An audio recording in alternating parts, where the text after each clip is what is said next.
प्रिय छात्रों, स्वागत है आपका इस चैनल पर। और हम लोग क्लास 12वीं का एनसीईआरटी फिजिक्स पढ़ रहे हैं। इस लेक्चर में हम लोग पढ़ेंगे वैद्युत क्षेत्र, वैद्युत बल रेखाएं। इसलिए वीडियो में लास्ट तक बने रहिए, जिससे यह जो लेक्चर है आपको काफ़ी अच्छे से समझ में आ जाए। तो आइए स्टार्ट करते हैं। पहला जो टॉपिक है वह है वैद्युत क्षेत्र। जो वैद्युत क्षेत्र होता है वह क्या होता है? आवेश का ये चारों तरफ का एक क्षेत्र होता है। जितने भी आवेश होते हैं, जैसे मान लीजिए प्लस आवेश है, तो अपने चारों तरफ जो है यह एक क्षेत्र बनाता है इस तरह से। ये माइनस आवेश है, तो ये भी जो है अपने चारों तरफ एक क्षेत्र बनाता है। तो किसी आवेश के चारों तरफ का वह क्षेत्र जिसमें कोई दूसरा आवेश है ना, अगर हम इसके अंदर कोई हम आवेश ला रहे हैं, अगर प्लस प्रकृति का आवेश ला रहे हैं, तो इन दोनों में क्या होगा? प्रतिकर्षण होगा। मतलब यह आवेश इस पर एक बल लगाएगा और यह आवेश भी इस पर बल लगाएगा। अगर दोनों समान प्रकृति के हैं तो दोनों जो है प्रतिकर्षण बल लगाएंगे। अगर इसमें कोई हम माइनस आवेश लाते हैं, ये देखिए माइनस आवेश ला गए, अगर इसके अंदर कोई माइनस आवेश ला रहे हैं तो यह जो माइनस आवेश है किस बल का अनुभव करेगा? आकर्षण बल का अनुभव करेगा। अर्थात ये जो प्लस आवेश है यह माइनस आवेश को अपनी तरफ आकर्षित करेगा। ठीक, तो किसी आवेश के चारों तरफ का वह क्षेत्र जिसमें कोई दूसरा आवेश आकर्षण या प्रतिकर्षण बल का अनुभव करता है, तो उस आवेश का यह वैद्युत क्षेत्र कहलाता है। किसी आवेश के चारों तरफ का वह क्षेत्र जिसमें कोई दूसरा आवेश, चाहे वो प्लस आवेश हो चाहे माइनस आवेश हो। प्लस आवेश होगा तो क्या होगा? प्रतिकर्षण बल का अनुभव करेगा। अगर माइनस आवेश होगा तो आकर्षण बल का अनुभव करेगा। तो किसी आवेश के चारों तरफ का वह क्षेत्र जिसमें कोई दूसरा आवेश आकर्षण या प्रतिकर्षण बल का अनुभव करता है, तो उस आवेश का ये वैद्युत क्षेत्र कहलाता है। ठीक है, तो यहाँ आपके सामने देखिए मैंने परिभाषा इसको सिस्टमेटिक लिख रखा है। जो हम समझेंगे वही परिभाषा में भी लिखा गया है, इसलिए हम लोग समझने के साथ साथ इसको याद भी करते चलेंगे और जिससे जो है यह अच्छे से तैयार हो जाए। देखिए परिभाषा एक बार, किसी आवेश के चारों ओर का वह क्षेत्र जिसमें कोई अन्य आवेश आकर्षण या प्रतिकर्षण बल का अनुभव करता है वैद्युत क्षेत्र कहलाता है। अभी आपने फिगर के माध्यम से भी देखा कि किसी आवेश के चारों तरफ का वह क्षेत्र जिसमें कोई दूसरा आवेश क्या करता है? आकर्षण या प्रतिकर्षण बल का अनुभव करता है ना, इस आवेश का यह जो क्षेत्र होता है वैद्युत क्षेत्र कहलाता है। ठीक, इसके बाद से हम लोग पढ़ेंगे वैद्युत बल रेखाएं। ये वैद्युत बल रेखाएं क्या होती हैं? ठीक है ना, देखिए अगर कोई यह आवेश है, ठीक है ना, तो आवेश के चारों तरफ क्या बना हुआ है? एक वैद्युत क्षेत्र बना हुआ है। अगर इसके अंदर हम कोई परीक्षण धन आवेश रखते हैं इस तरह से, तो यह जो परीक्षण धन आवेश होता है यह धन प्रकृति का होता है। तो यह जो आवेश है उस परीक्षण धन आवेश पर एक बल लगाकर इसको इस दिशा में कर देगा। यहाँ हमने कोई परीक्षण धन आवेश रखा तो यह आवेश इस पर बल लगाकर इस दिशा में कर दिया। यहाँ कोई परीक्षण आवेश रखा तो यह जो आवेश है इसको इस दिशा में कर दिया। यहाँ रखा परीक्षण धन आवेश तो यह आवेश इसको बल लगाकर इस दिशा में कर दिया।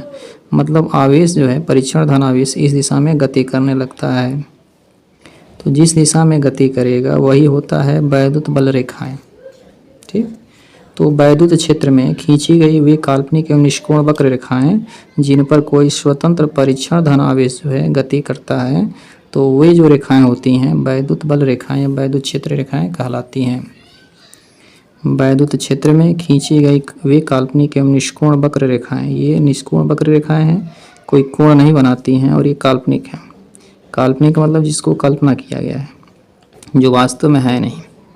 तो वैद्युत क्षेत्र में खींची गई वे काल्पनिक एवं निष्कोण वक्र रेखाएं जिन पर कोई स्वतंत्र परीक्षण धनावेश जो है गति करता है, तो इन रेखाओं को ही कहते हैं वैद्युत बल रेखाएं। तो यहाँ पर देखिए मैंने इसकी सिस्टमेटिक परिभाषा लिख रखा है, इसको अच्छे से समझ लीजिए।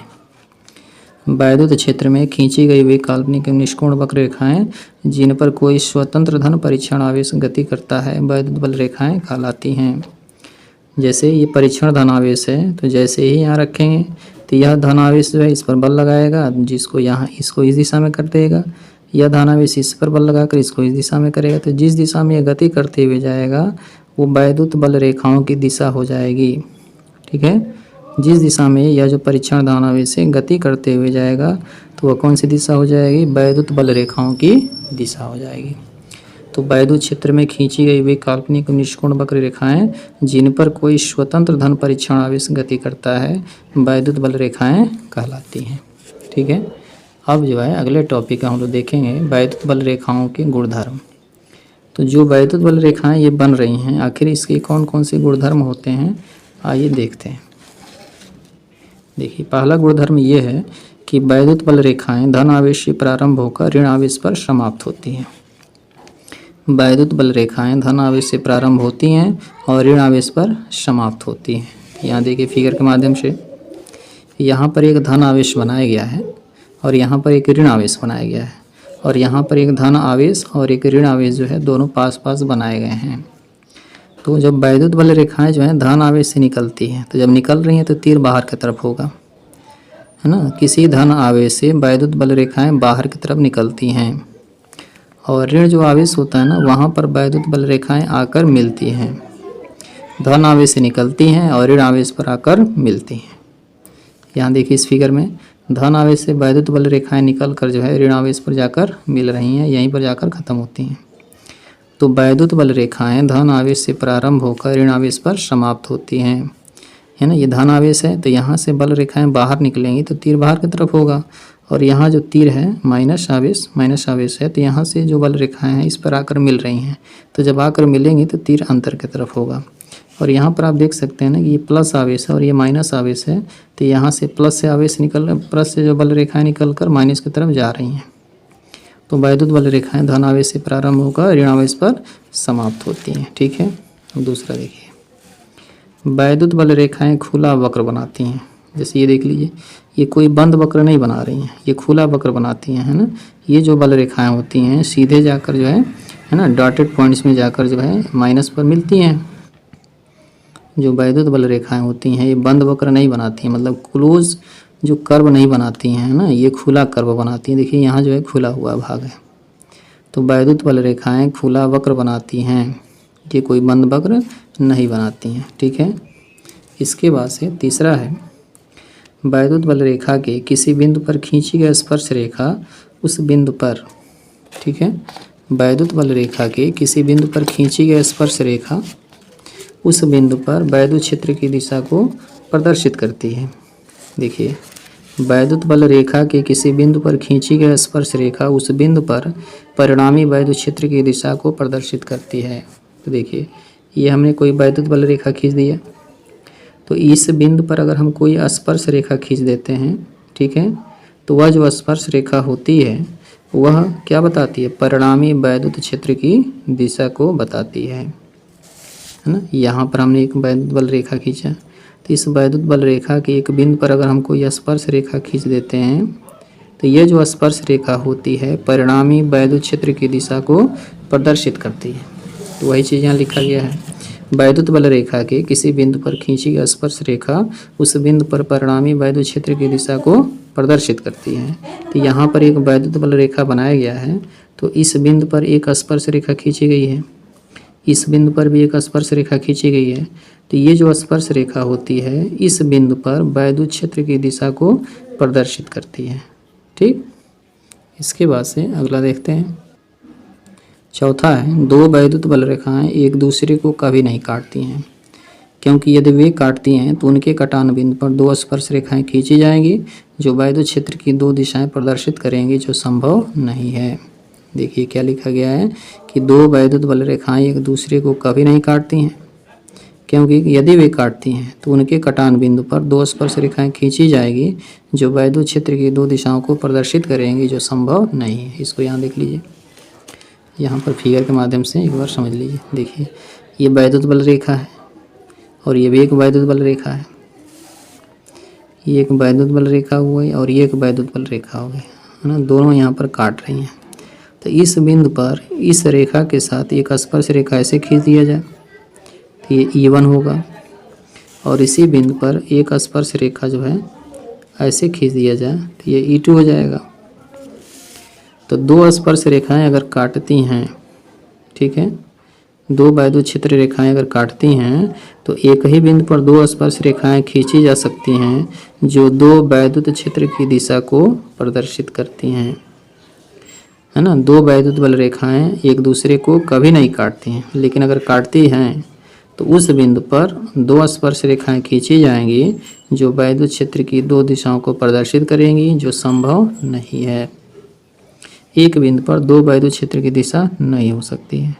तो वही चीज़ यहाँ पर लिखा गया है कि दो वैद्युत बल रेखाएं एक दूसरे को कभी नहीं काटती हैं, क्योंकि यदि वे काटती हैं तो उनके कटान बिंदु पर दो स्पर्श रेखाएं खींची जाएंगी जो वैद्युत क्षेत्र की दो दिशाएं प्रदर्शित करेंगी, जो संभव नहीं है। क्योंकि इस बिंदु पर आप देख सकते हैं कि एक यह स्पर्श रेखा है और एक यह स्पर्श रेखा है, तो यह स्पर्श रेखा भी वैद्युत क्षेत्र की दिशा को प्रदर्शित कर रहा है और यह स्पर्श रेखा भी वैद्युत क्षेत्र की दिशा को प्रदर्शित कर रहा है। लेकिन ये दोनों स्पर्श रेखाएं एक ही बिंदु से खींची जा रही हैं और ये दो वैद्युत क्षेत्र की दिशा को प्रदर्शित कर रही हैं, जो संभव नहीं है। ठीक है, तो इसके बाद से इसका पांचवा गुण देख लेते हैं कि वैद्युत बल रेखा की दिशा में वैद्युत विभव घट जाता है। वैद्युत बल रेखा की दिशा में वैद्युत विभव क्या होता है? घट जाता है। इसको समझ लेते हैं पहले। देखिए, यह है प्लस आवेश। तो जहाँ पर प्लस आवेश होता है वहाँ पर जो विभव होता है वह अधिक होता है। जहाँ पर धन आवेश होता है वहाँ पर विभव क्या होता है? अधिक होता है। तो अगर वैद्युत बल रेखा यहाँ से निकल रही है, ऐसे यहाँ से जो वैद्युत बल रेखा है निकल रही है बाहर की तरफ, तो अभी आपने देखा है, लिखा है, क्या लिखा है? देखिए, वैद्युत बल रेखा की दिशा में वैद्युत विभव घट जाता है। देखिए, अगर ये प्लस आवेश है ना, तो इसके पास विभव अधिक होगा। यहाँ जो विभव होगा इससे कम होगा, यहाँ जो विभव होगा इससे कम होगा, यहाँ जो विभव होगा इससे कम होगा। जितना हम इसके दूर जाएंगे वैसे वैसे विभव क्या होता है? घटता जाता है। तो वैद्युत बल रेखा की दिशा में, देखिए वैद्युत बल रेखा की दिशा है, तो इस दिशा में जैसे जैसे हम जाएंगे वैसे वैसे विभव का मान क्या होगा? घटता जाता है। तो वैद्युत बल रेखा की दिशा में वैद्युत विभव का मान क्या होता है? घटता जाता है। जहाँ धन आवेश होता है वहाँ विभव अधिक होता है और जैसे जैसे इससे दूर जाएंगे विभव का मान क्या होगा? घटता जाता है।